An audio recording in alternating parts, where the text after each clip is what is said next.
program bootcamp ini kan pendidikan dan nantinya juga akan bekerja secara profesional. Mungkin bisa memilih bahasa-bahasa yang profesional juga. Bahkan itu dalam memulai sebuah percakapan, even itu dengan admin ya.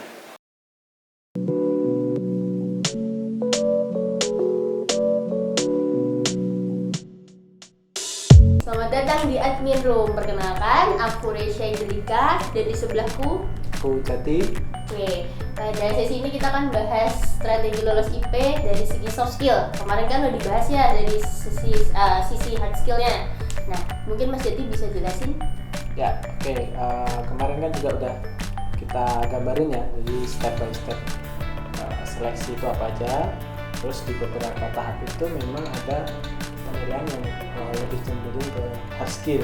Nah, sekarang kita lengkapi nih dari seluruh tahapan itu soft skillnya seperti apa gitu. Kemarin kan kita sebutin sekitar 60% penilaian kita itu dari sisi soft skillnya, justru lebih tinggi soft skillnya, walaupun secara tahapan mungkin lebih banyak yang hard skillnya ya, yang dari sisi yang dikerjakan. Tapi bobot penilaian itu lebih banyak di soft skill. Kenapa? Karena kita butuh karakter yang memang cocok dengan karakternya refactory. Nah kayak gitu. Mungkin dari awal soft skill ini di mana aja sih? Pertama mungkin dari overview. Nah overview ini kan teman-teman akan daftar melalui admin, kemudian melalui aplikasi Sertu, aplikasi refactory ya. Kemudian nanti akan dihubungi oleh admin. Nah di situ biasanya soft skill udah kelihatan ya. Dari ngechat ya, biasanya attitude-nya sih. Ada nggak chat yang paling aneh yang kalau di aku ya misalkan cuman bilang halo Min, info bootcamp gitu doang. Masih mending tuh kalau Mas Jati masih ada halo Min-nya. Ya. Aku biasanya cuman bootcamp tanda tanya. Nah, terus harus ngapain kayak gitu. dan masih ada loh aku yang pay gitu. Oh ya? Ya dari sisi attitude kan yang seperti itu mungkin kita akan mempertimbangkan ya. Mungkin teman-teman ini kan akan mendaftar sebuah pendidikan ya. Program bootcamp ini kan pendidikan dan nantinya juga akan bekerja secara profesional. Mungkin bisa memilih bahasa-bahasa yang profesional juga. Bahkan itu dalam memulai sebuah percakapan itu dengan admin. Tapi kan itu sudah mencerminkan kalau teman ini profesional. Ini yang kita kontak kan admin dari perusahaan. Nanti saya pengen masuk ke sana kan gitu ya. Nah itu satu. Terus pas telepon mungkin ya, waktu telepon misalkan ada teman-teman itu yang fast respon itu juga kita lihat loh ya. Misalkan kita chat jam berapa, nanti dia balasnya besoknya, nanti pas sudah kita jadinya nanti jam 10 saya telepon ya, nanti dia ada apa lagi itu kan sudah mencerminkan karakter kan kayak gitu. Kadang juga aku kalau misalkan mau telepon gitu jam 10 aku chat, baru jam 2 dia bales, nanti jam 2:05 aku telepon udah nggak diangkat lagi. Kayak gitu juga sih Mas. Ya keseriusan kan kita pertanyakan di sana. Kalau memang teman-teman serius, ya mungkin bisa dipersiapkan gitu. Oh ini aku udah mau daftar nih. Nanti ketika dibalas, aku akan mempersiapkan jam sekian dan sekian. Itu kita lebih enak ketika ada konfirmasi. Maaf Mbak, jam 10 sampai jam 12 saya ada kegiatan lain. Jam 1 gimana gitu misalkan ya. Itu kan lebih enak untuk ada konfirmasi misalnya. Dan jam 1 betul-betul, jangan terus jam 1 lebih 10 menit, 20 menit kan kita karena antrian juga banyak sekali pendaftar ini yang nggak sabar ya. Kita mungkin tim admin ini cuma 5 atau 6 orang, tapi yang daftar batch terakhir ya, batch kemarin itu sekitar 360 sekian. Nah dengan 5 admin kan mungkin satunya berapa tuh? 70-an ya. Nah kalau setiap orang ngechat dan pengen dibalas dengan cepat ya mungkin kita butuh waktu agak ya lumayan lah beberapa waktu gitu. Nah, mungkin sambil menunggu itu ya boleh teman-teman follow up tuh boleh gitu ya, tapi ya jangan terlalu sering dan jangan pakai bahasa-bahasa yang kurang sopan lah. Ada yang akunya lama nih, lama sampean gitu. Kayak gitu. Nah itu kan udah kelihatan kan dari sisi karakter, dari sisi attitude itu nanti akan mencerminkan. Dari awal aja kita sudah bisa lihat dari mulai overview, mulai chattingan di awal gitu ya, belum sampai ke berikutnya adalah ke interview. Nah kalau interview kayak gimana? Ada hal-hal yang biasanya mestinya itu nggak dilakukan sih gitu. Apa aja deh misalnya? Biasanya nih ya kalau mulai interview dari aku tuh mereka tuh nggak langsung natap kamera, mereka nggak pede, mereka ngeliat ke atas. Ada yang paling aneh tuh aku pernah interview, aku lupa batch berapa, itu kepalanya muter-muter, jadi kayak ini anak pusing apa gimana, aku jadi gimana ya. Terus kalaupun aku gali, aku tanyain kayak gitu dari sisi interviewer, mereka jawabnya cuma sampai titik titik. Jadi aku pun polanya nggak bisa panjang kayak Oke. gitu. Ya, interview kan ada dua ya, interview yang talent reviewer, ada interview yang trainer. Mungkin kalau trainer aku akan lebih memperdalam di sisi skillnya misalkan gitu. Kalau talent reviewer kan mestinya teman-teman udah siap, oh, ini aku dinilai dari sisi soft skill nih, karakterku nih, attitudeku nih, gitu kan, cara berkomunikasiku nih. Nah, mestinya kan disiapkan ya tadi ya, gestur misalkan yang profesional lah gitu. Nah, tadi kayak geleng-geleng lah apa ya kanan kiri. Kadang ada yang di sebelahnya ada temennya yang bisikin, Iya, "Ah, kita nggak sebodoh itulah." Lah, ini ada sebelahnya nih. Betul. Jadi dibocorin gitu Betul. kan. Itu kan kayak, Betul. ah, nggak serius nih gitu. Kadang mereka juga sedia contekan mas, kayak mau sidang gitu tuh di sebelahnya jadi kelihatan baca gitu.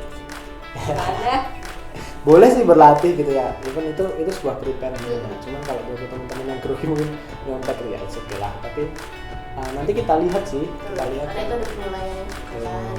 Terus tadi misalkan dari sisi komunikasi yang ditanyain, jawabnya singkat-singkat gitu ya. Itu kan dari sisi antusias kita udah bisa kelihatan. Ini teman-teman nih serius nggak gitu? Antusias nggak buat daftar? Kalau cuman mau nyoba-nyoba, kemudian kayak nggak terima juga nggak apa-apa lah gitu. Ya kita kan jadi terlihat lah. Yang apa juga kita proses kan gitu. Dan itu energinya Beda. Saya nggak percaya sampai lo ke kita Betul. gitu, kayak kitanya juga nanggepinnya jadi kok kamu kok nggak yakin sih, kok nggak niat sih, padahal dari 300 orang tuh kamu termasuk salah satunya lo, harusnya kamu tuh seneng kayak atau apa, antusias kayak gitu. Itu sampai sih mas energi. Betul, nah kayak gitu. Itu sampai di interview udah seperti itu. Dari 360 sekian pendaftar ya, itu yang lanjut terakhir itu yang lanjut sampai tahap skill test itu 150-an ya, 150 atau 160-an skill test. Habis skill test nanti interview itu cuma tinggal berapa kemarin, 80-an ya. Nah, dari 360 ke 80 kan udah 25% sih. Maksudnya teman-teman sudah terpilih sampai sana, kenapa terus disia-siakan gitu kan maksudnya? Sayang lah. Nah, mungkin lebih ke serius, lebih ke prepare kayak gitu-gitu kan. Oke, terus apa lagi deh kira-kira yang waktu interview nih yang terlihat bekerja? Mungkin dari tahapannya Ren, interview talent reviewer kan ada beberapa yang dikerjain tuh, mungkin bisa dijelasin. Pertama, Oke, nanti kalau memang udah di share linknya Google Form di chat Zoom, itu nanti mereka ngerjain memang dalam bahasa Inggris sih mas.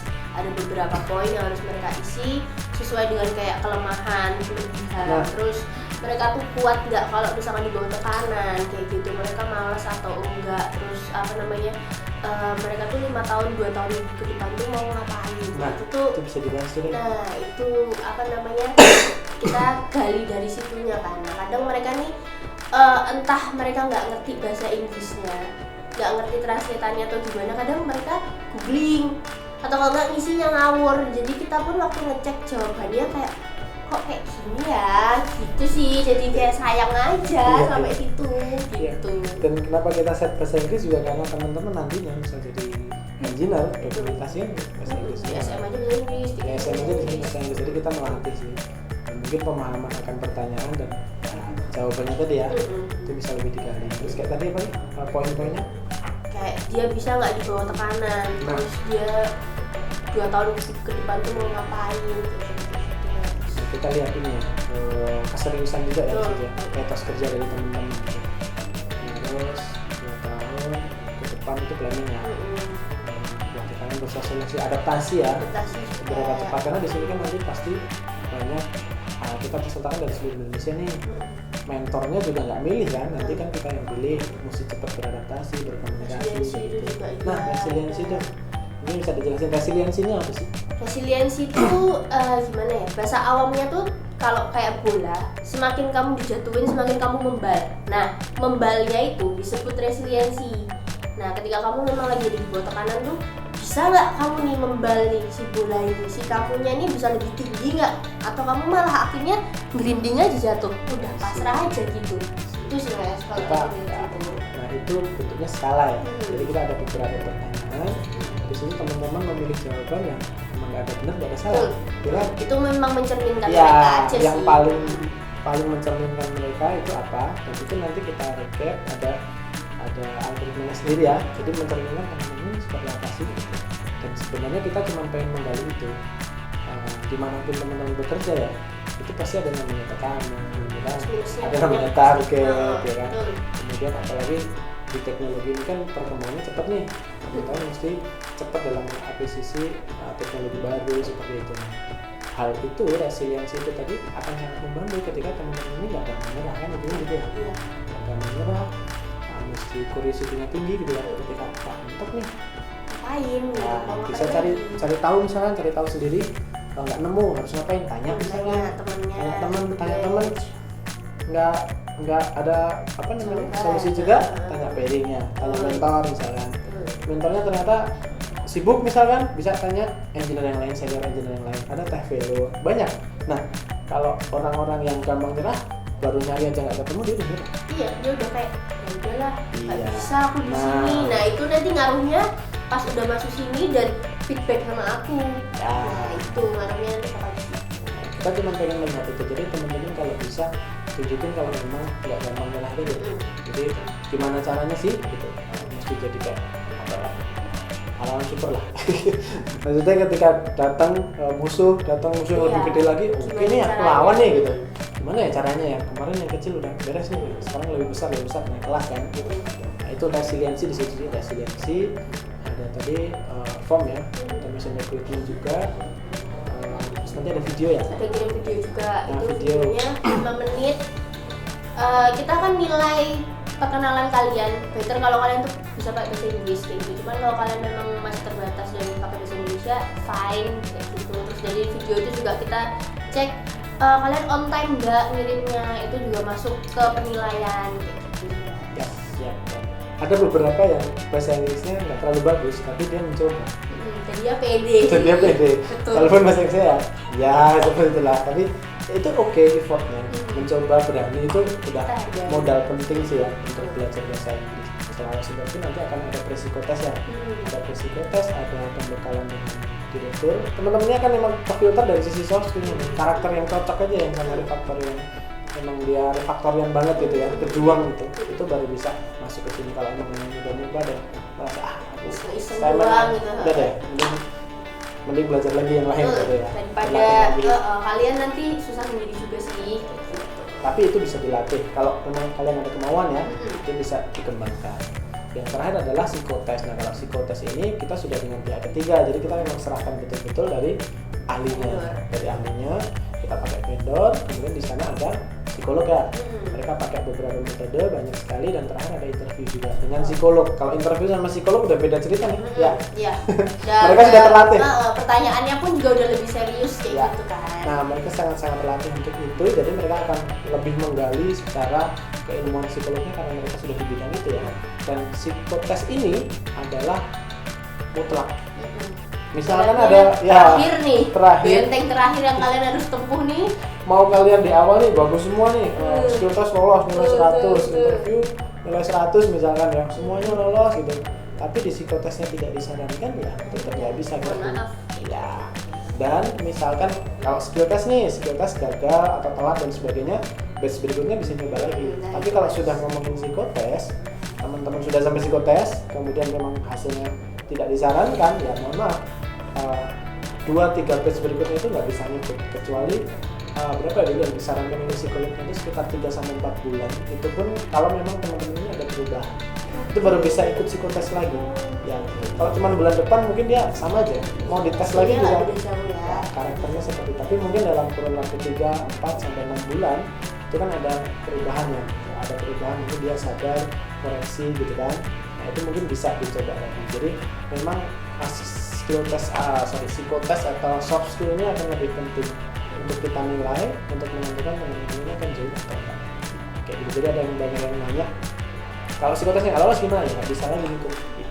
Kecuali 3-4 bulan lagi memang ada, kita lihat juga kalau memang ada kemauan, ada perubahan dari teman-teman ini, nanti kita proses lagi dari awal kayak gitu. Mungkin kayak gitu sih, sampai dari awal sampai akhir psikotes seperti itu. Dan mungkin yang bisa dicatat adalah kalau di kita 60% itu akan penilaian soft skill, hard skillnya itu 40%. Kita memang lebih mementingkan karakter sih. Jadi karakter apapun kalau mereka belum bisa, di sini digembleng, dilatih pasti jadi bisa. Tapi kalau yang hard skillnya udah tinggi, tapi karakternya nggak bisa berkembang, ngapain? Ini nggak bisa berkembang. Kayak gitu. Mungkin itu kalau pembahasan hari ini.